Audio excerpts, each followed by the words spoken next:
nalaman natin yung kwento ni Joylyn. At tinuruan niya tayo tungkol sa iba't ibang charms at crystals na ginagamit niya sa pagpupungsoy. Pero maliban sa Chinese feng shui, meron pang isang feng shui na nanggaling pa sa ibang lugar at kultura. Yan ang Vedic feng shui. Ang mga nagpa-practice niyan ay yung tumatangkilik sa India. Panoorin natin. This is the Indian Sanskrit. Ang original na Vedic feng shui is in India. Sila ang mga galing mag-rituals. Naniniwala kami na pag ang isang tao nakatira sa isang lugar at may mga rituals, lahat ng masasamang espiritu nawawala. Si Krishna Chandra Brahmachari, o Good Moon sa English, kilala ring Chandra Dasa, ay presidente ng Hare Krishna, ang mga deboto ni Krishna dito sa Pilipinas. Si Krishna ay isa sa mga katauhan o incarnation ni Vishnu na siyang kinikilalang Diyos ng mga Hindu. Ang Hinduism ay isa sa mga pinakametikulosong relihiyon sa buong mundo. Maraming bawal, maraming hindi pwede. Pero ito ay dahil sa mabuting dahilan. Kaya naman, pati sa feng shui, ay may sinusunod din silang patakaran. Ang dapat na nagpupunsoy, yung mga taong qualified.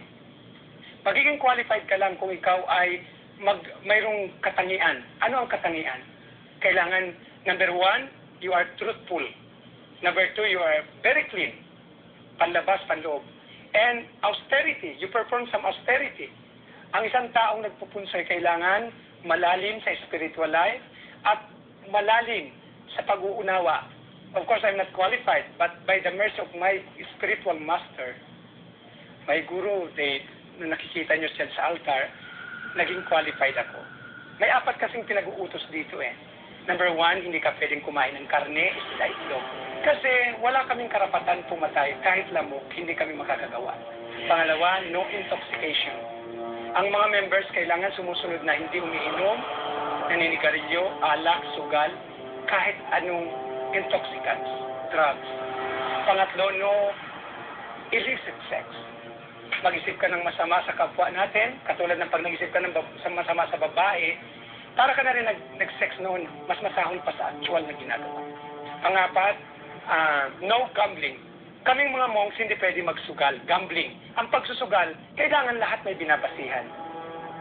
Ang mga gawing ito, ayon kay Chandra Dasa, ay siyang nagdudulot ng malas sa buhay. Ang Vedic feng shui naman, ayon kay Chandra Dasa, ang ibinase sa Veda.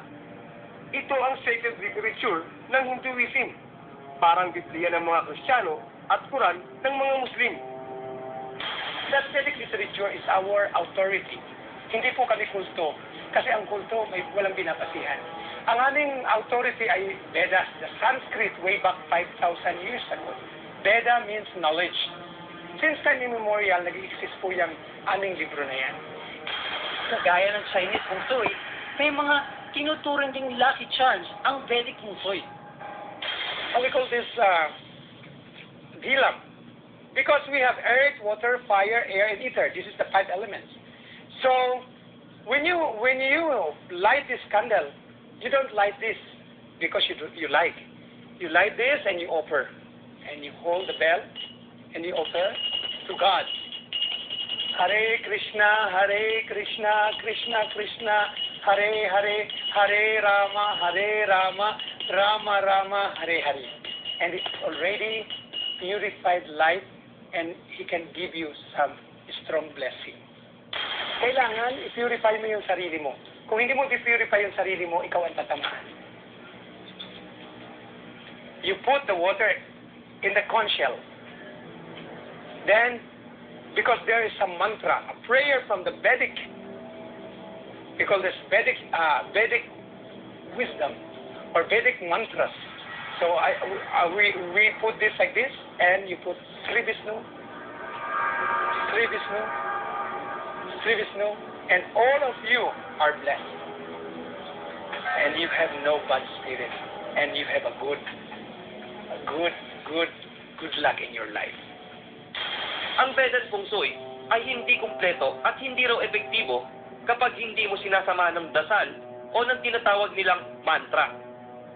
Mantras is a mind-freeing Like yung ibang tao, ang sinasabi ng mantra, yung mga bulot dasal. But our prayer is not an ordinary prayer. This is coming from God Himself. Katulad dito, pinapakita ko. Itong water, isang elemento ito. Sa isang elemento na ito, kailangan dinadasalan mo yan. Ang apat na haligi ng bahay, kailangan patakan. Ang mantra dyan ay Sri Vishnu, Sri Vishnu, Sri Vishnu, Sri Vishnu, Sri Vishnu. Of God. And if you put this mantra, this prayer, automatically all the bad element can come out. And the good element can come. And also this incense, you can see. We light the incense, that's why I demonstrate to you. We don't light this because we want to have a good smell. But we light this with mantra. Vanaspate, Rasopano, Gadate, Gada, Utama, Agriya, Sarva, Dibanam, Dukuyam, Pratikyasaham. Kailangan ng bell. Kasi ang bell, yan yung bago ka mag-worship sa God, nagpapaalam ka sa Kanya. Pati pag-aayos ng mga gamit sa bahay ay may nararapat din na lugar. Ayon sa Vedic Feng Shui. Katulad itong bahay na ito, itong simbahan namin, nakapunso ito. Walang makakapasok dito na masasamang elemento kasi natakot ang mga masasamang elemento. At may mga rituals kami kung paano paalisin ang masasamang elemento. Ang altar kailangan nakaharap sa east. Para yung blessing. Bawal pagtapatin, lalo na sa kusina, yung apoy, yung kalan, at saka yung tubig.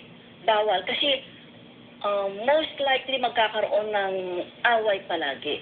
So, isipin mo na ang apoy at saka ang tubig, lagi mong pagtatapatin. Ibig sabihin, lagi silang may away doon sa house na yon. Hindi pwede kasi yung apoy at tubig. Kaya kailangan magkakaroon ng block. Lalagyan lang ng harang yung pagitan ng lababo at ng kalan. Ito naman si Achilles Yari, na isang professional psychic. Consultant din siya ng Feng Shui. Pag napupunta ka sa mga patay, kailangan kasi bago pumasok ng bahay, ngayon kung hindi ka maghuhugas bago ka pumasok ng bahay mo ng tubig na may asin, importante yon. Kasi yun ang nakakawala ng mga contaminations. Ang isang common tip, kailangan meron kang tulasi. Yung tulsi na halaman doon sa bahay, yun ang pinakamaswerte. Una-una, bawal bumili yung mga pictures, katulad yung mga may bungo-bungo, nakakapag-create ng negativity. Sa aming pagbabalik, ang Feng Shui naman sa paningin ng isang astrologer. Pero bago yan, ang inyong mga katanungan kay Sir Jimmy Licauco.